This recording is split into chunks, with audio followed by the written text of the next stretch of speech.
What is up, YouTube? It's Jay Coffee Talk back with another video, and I want to talk to you guys about this gruesome murder that happened in New Hampshire, and it was all over, relationship, a marriage, and cheating, and it's crazy what happened. And I want to, shout out my moderator for my channel, Murder Man. He put me up on game on this story, and I been busy, so I didn't get around to it right away. And I see now a lot of big YouTubers have jumped on the story, but I still wanted to tap in and give my commentary. So once again, shout out to Murder Man. And you see, we're talking about a grisly, gruesome murder. Murder Man's no murderer. He's a good dude. The only thing he murders is the YouTube comment sections. But anyways, let's get into this and talk about this, man. And I'm really interested to know what everyone's take on this is, as far as what you think is going to happen in court. We're definitely going to keep up with the updates on this and bring a lot of content to follow up on this story. And what I mean is that this woman, right, helped participate in killing the man that she was cheating on her husband with, and decapitate him and everything, and cover up the crime. But, she was, they're saying she was under duress, forced to do this. Her life was on the line and she had no choice, really. Now, we're going to go over this. Like I said, the defense, like, she's sitting in jail right now. I'm going to share some clips from court where her, defense attorney really tried to get this woman free on an ankle monitor. He says she was forced to do all this. And when you see her in court, her face is all beat up. The guy just went off when he found out she was cheating. The husband's name is Armando Barron. The woman's name is Amanda Barron. And the man that they killed's name is Johnathon Amerault. Now, the husband's 31, Amanda's 30, Johnathon Amerault is only 25, and they worked together. The wife worked with the man she was cheating. And, that seems to happen quite often, right? People at work. Sometimes it's like when you're at work, you're with your work colleagues or whatever more than your actual family, and relationships, friendships, and sometimes more develop from that.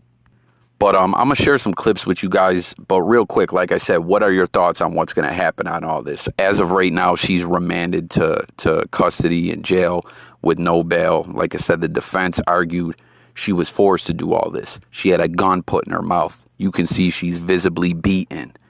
She was choked till she passed out. She had no choice to do this, is what the defense says. But the prosecution argued that, she participated too much in the crime and could have got out of this if she would have sought help. So you guys let me know what you think. I'll be right back with some more commentary. Chase, what's the state recommending for bail and the reasons for the recommendation? Your Honor, the state is asking for preventative detention. While the state recognizes that the defendant has been cooperative and has assisted investigators, this case is especially heinous and gruesome. The brutality of the crime, combined with the fact that the defendant's destruction of evidence was in an effort to conceal a capital murder, is especially alarming and concerning for the safety of the general public. Beyond just cleaning up physical evidence in the victim's car, after driving Johnathon's body nearly 200 miles north of the crime scene in Johnathon's own car, deep into the North Woods, the defendant decapitated Johnathon, wrapped his head in a tarp, and placed it in a grave in order to prevent investigators from identifying Johnathon if his body was ever found. The defendant then wrapped Johnathon's body in a tarp and dragged him deeper into the woods, where investigators found him in a shallow brook. This was all with the intent to conceal a capital murder. Had this defendant successfully destroyed that evidence, her husband, the alleged murderer, may very well have evaded detection and or apprehension. And currently, Your Honor, the investigation is ongoing. Evidence is still being collected and processed. If released, there are no guarantees that this defendant will not attempt to further conceal or destroy any other evidence. And for those reasons, Your Honor, in the facts in the affidavit, there is clear and convincing evidence that releasing the defendant will endanger the safety of another person or the public, and accordingly the state again requests that the court order preventative detention. Attorney Guerrero? Yes, Your Honor. You'll forgive me if I am not perfectly organized. I found out about this case at about 1:15 and literally had time to read the affidavit once and to talk to Ms. Barron for about 15 minutes. But I do have quite a bit to say, having just conducted that preliminary inquiry. And I will tell you that although there are very few cases like this at which I start with the weight of the evidence, I think that's where we start on the bail factors here. I think if you look in particular at the affidavit at pages 4 and 5, you will see that in everything that the state alleges that Ms. Barron did, she did under duress, and I mean under duress, meaning direct fear for her life after having been beaten, according to the New Hampshire State Police account of this in their interview with her. If you look at page 4, this really started with her being beaten severely. If you look at her face right now, to the extent that you can see it, she still has the bruising on her face and around her eyes, and it's described in the affidavit. Armando beat her severely and threatened her. He put a gun in her mouth, an obvious threat to kill her. He applied enough force to her neck to make it difficult for her to breathe, to the point that she passed out and chipped her tooth in the incident. She was, to say the least, severely threatened, severely beaten, and placed in fear of her life. The conduct that she is accused of is conduct that she engaged in after having been ordered, according to the affidavit submitted to this court, to engage in that conduct by Armando. I mean, if you look on pages 4 and 5, there's no less than half a dozen times where it refers to her being ordered. And in spite of being ordered under that duress to participate in some respects in this conduct, not willfully, but having to do what she was made to do with fear for her own life, when she was threatened and ordered to harm the victim, she refused 2 times. So to say that she is acting willfully and acted in anything other than under duress, I think is wrong. And the state's own evidence confirms that. That, of course, is from her statement to the police, and I'm sure that's what their response would be. But what they also cannot dispute, and that they would have to testify directly to, is that she then not only provided a statement, but cooperated fully and led to the discovery of evidence, which ended up in Armando being arrested. In plain English, she helped solve this crime, and rather than conceal evidence or falsify evidence, she led the police directly to evidence. All right, so you guys see that footage there. Her defense attorney was really fighting hard for her. That wasn't the only statement he gave. He went on to, give another statement and went further in, discussing how badly she was beaten and abused and coerced and everything. But they did remand her to jail. He was trying to get her home on an ankle monitor or for her to have a bail, but they were not going for it. And, this is just nuts. Like you heard the attorney say, this is not a case you hear about every day. Now, like I said, I'm really interested to know what everyone thinks is going to happen, how this will play out in court. I'm going to kind of go over what happened a little bit here and give my take on it. Everyone join the discussion in the comments. And like I said, make sure to subscribe to the channel and hit the bell. We're going to definitely follow up on this case, and we cover a lot of other news topics as well. But basically, like I was saying before, and like you've heard up till now, she helped participate in the killing of the man that she was cheating on her husband Armando with. Now, like I said, they worked together. Armando, went through the phone and saw texts and stuff like that, and he was furious. Obviously, we see what happened here. But, real quick, marriage is like, I don't know, people jump into marriage and relationships too quick. I'm not going to go in too much on this, but it's like, look at the crazy things that happen. And I'm not saying I feel sorry for anyone or anything, but just, take it slow, everyone. You know what I mean? These people are 31, 30, and 25 years old, like their life just began, and it's all pretty much over with for all of them now. But anyways, he confronted her about the texts. He was furious, and what he did was made her text and set up a meeting in a state park.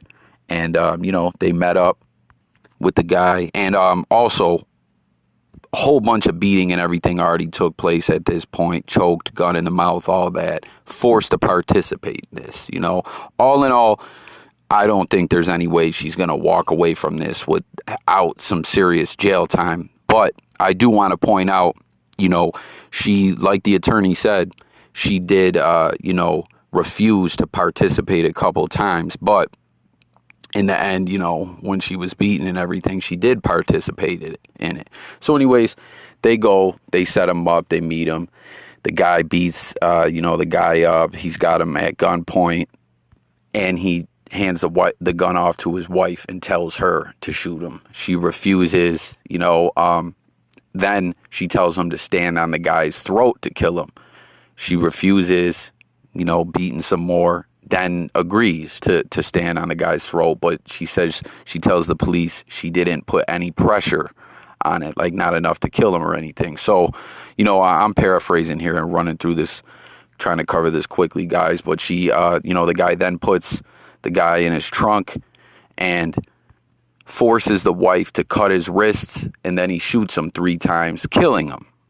So now they go back home. He has the wife tell everyone that, send out some texts and everything, and tell everyone that she's okay, but she's going to be gone for a couple days, and, that she's going on a trip.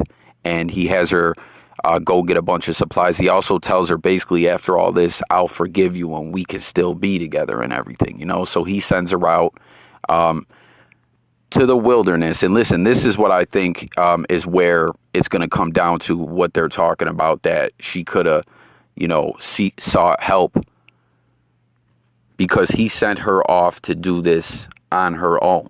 You know what I mean? And she went off in the wilderness with some supplies and everything, cut the guy's head off, buried it. You know what I mean? She's camped out in the woods.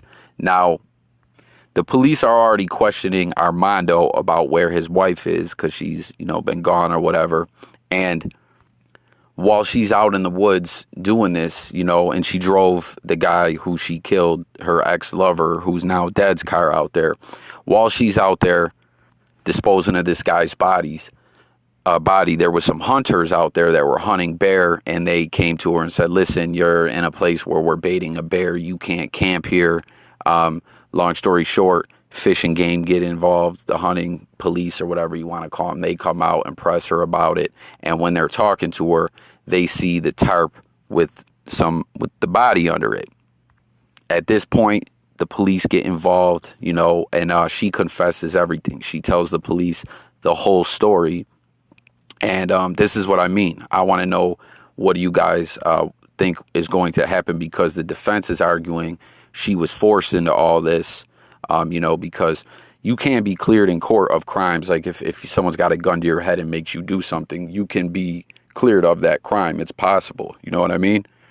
But, and she did cooperate. She told them everything. And they're just the defense is just trying to say, listen, she's a coerced victim who's cooperating with the police. She's not a suspect. The court saying, we ain't having that. And basically, like I said, they're saying when she was sent off to go dispose of the remains and everything, that's when she should have sought help.